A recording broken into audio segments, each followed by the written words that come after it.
Hello, everyone. Thanks for coming out this evening.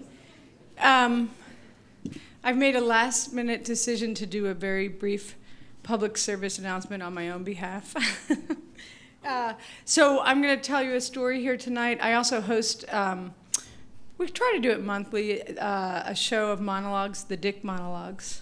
And a couple of my workshop students will be telling their stories tonight. So I do teach writing workshops to help. I like to think of myself as midwifing stories, help people to bring their stories out. And if you go to writewithspike.com, you can find out about signing up for one of the workshops. I want to wish a happy birthday to Jim Carroll. Today is Jim Carroll's birthday, a wonderful storyteller, not with us any longer. And I do want to let all of you know that I will be cussing quite a bit in the next 10 minutes. So if you want, I can turn my back for a second if anybody wants to leave. Can you all take it? Right? Excellent. Heck yeah. This story is called Big Dick on Buddha Mountain, and it was actually originally written as a piece for the Dick Monologues. It's a true story. To meditate with the enlightened Buddhist monk Thich Nhat Hanh is akin to playing guitar with Pete Townsend, making cookies with Martha Stewart, or tying your shoes with Mr. Rogers. And so, despite my tight budget, when I heard that Ty, as he is known, was leading a retreat in California, I did what any overzealous aspiring Buddhist would do. I mailed off a hot check to procure my place at the monastery. All Ty wants is for us to be happy with ourselves and each other. He reminds us that intent is the key. Aim for your compassionate goals, but don't worry if you fall short. When we follow the North Star, says Ty, we don't really expect to reach the North Star itself. We just hope to go north. Though I am, put mildly, far from enlightenment, decades of self-observation and a small fortune's worth of psychotherapy have led me to know certain things about myself. One is this: put me in a room full of 10,000 men, and I will, within seconds, be chatting with the biggest loser in the room. Similar to Where's Waldo, I call this exercise Where's Dick? Like Waldo, Dick is probably wearing a striped shirt, only the stripes are black and white, the shackles on his feet only recently sawed off, the bloodhound still hot on his trail. Ultimately, they all leave me singing the same country song, When I Said I Like Big Dicks, I Think You Misunderstood. That said, I did not know that so sharp had my dick honing skills grown that I, Spike Dick Magnet Gillespie, would manage to find the biggest dick of all at a Buddhist retreat. Buddhists strive not to have attachments, but humans, like vacuum cleaners, come with many of these, more than a few unnecessary. What can you do about that? Well, if you want to sit with Ty, I'll tell you what you can do about it. You can find a way to let go of some of the more obvious ones, like smoking, ass-picking, meat-eating, impure thought thinking, sleeping past 5 a.m., drinking, shooting up, watching TV, and daily masturbation. Other attachments we were required to release during the retreat include iPods and laptops, which left me with my cell phone to contemplate. Technically, cell phones were not banned, though they were strongly discouraged. If we did use them, it had to be outside of noble silence time, which went from 10 p.m. every night through till 2 p.m. the following day. During these stretches, all attendees were required to keep their pie holes tightly shut or else risk coming back in the next life as a teacup chihuahua at a rescue ranch for hawks.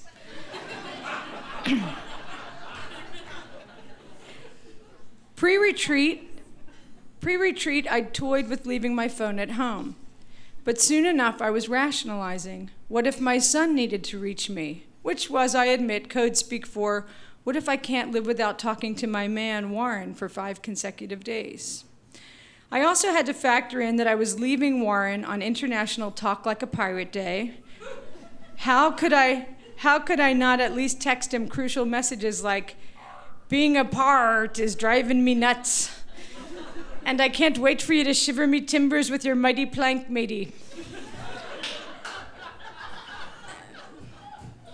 Still,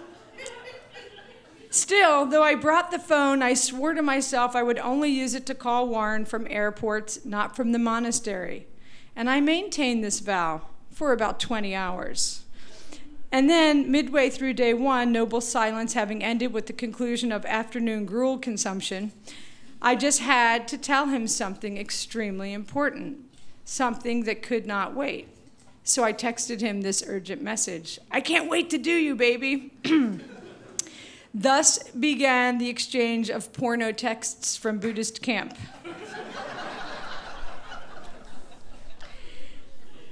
Having convinced myself that it really was okay to utilize my phone, come on, if they were that serious about silence, they could have knocked out the cell tower. I decided, what the hell? I'll save wear and tear on my opposable thumbs and just call Warren and talk to him. And so it was on day 2 that I climbed halfway up a little mountain path far from the meditating crowd and talked dirty to my man. Once I got off the phone, that is, I found I had a message from a friend in crisis, and so I called to offer counsel, figuring it was the most compassionate and thus most Buddhist thing to do. A fellow retreatant happened to hike by me at that moment. When he got about 50 yards away, he shouted something down at me. What was he saying? And then I figured it out. He was yelling sarcastic remarks at me. "Can I use this mountain too?" he bellowed, by which he meant, "Pardon me, I'm a loud, domineering dick disguised as a peace-loving Buddhist, and I am using angry sarcasm to shame you, and I am yelling to let you know that you are talking too loud." There are few things in this world that chap my ass more than being shushed, particularly by a man.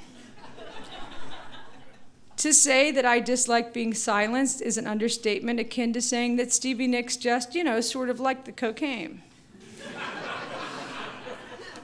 So I went after him.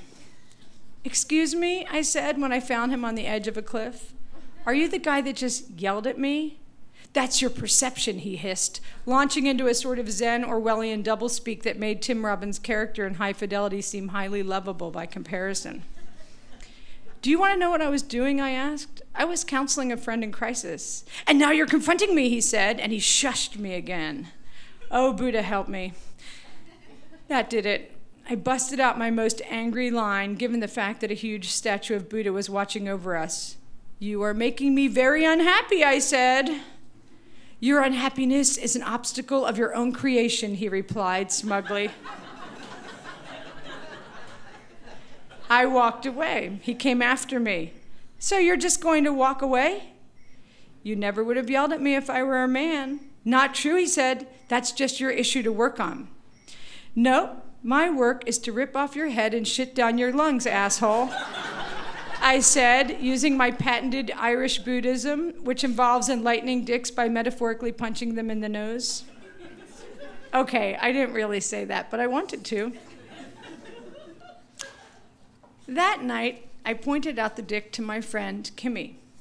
"That can't be the guy who yelled at you," she said. "That's Ron. He's from Austin. He's really nice. He's part of my family. We clean the toilets together."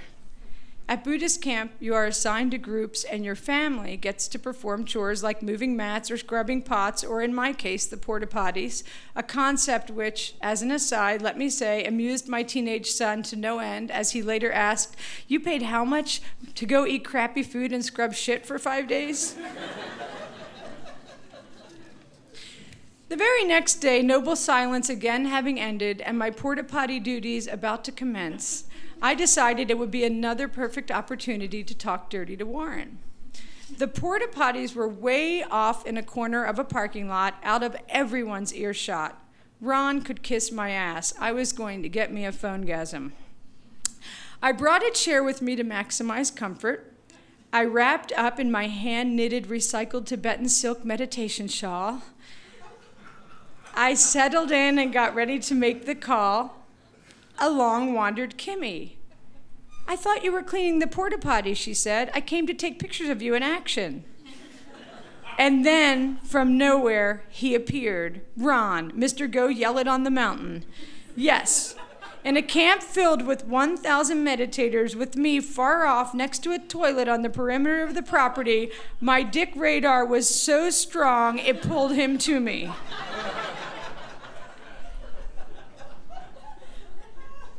He showed no signs of recognizing me. He held out his hand. "I'm Ron," he said. "I know," I said. "You yelled at me yesterday." "Was that you?" he shouted. I did not shush him. "I've been looking all over for you." "Well, I'm right here, making calls from the porta potty so as not to disturb you," I said. Ron said he wanted to share his feelings. He wanted to work through it. Oh, wait. No, he didn't. He just wanted to continue being a pig in a blanket, a dick wrapped in enlightened language. Picking up where he'd left off on the mountain, he unsuccessfully attempted to disguise his vitriolic woman-hating in words that suggested he wanted me to believe he was talking about spiritual growth.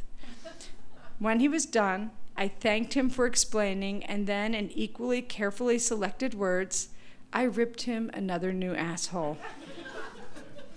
Kimmy, ever the peacemaker, intervened. "I know," she said brightly as the tension between Ron and me mounted, and I prepared to be the first person in history to get in a fist fight at a Buddhist retreat. "You two, pose for a picture. Come on now." And so we stood side by side, our smiles actually grimaces revealing this truth. Our sphincters were performing a synchronized slamming shut ritual at the idea of this feigned closeness. But we did it for Kimmy, and we did it for Ty. Yes, we aimed for the North Star, not reaching that goal, but making it as far as the plastic rental toilets. Thank you.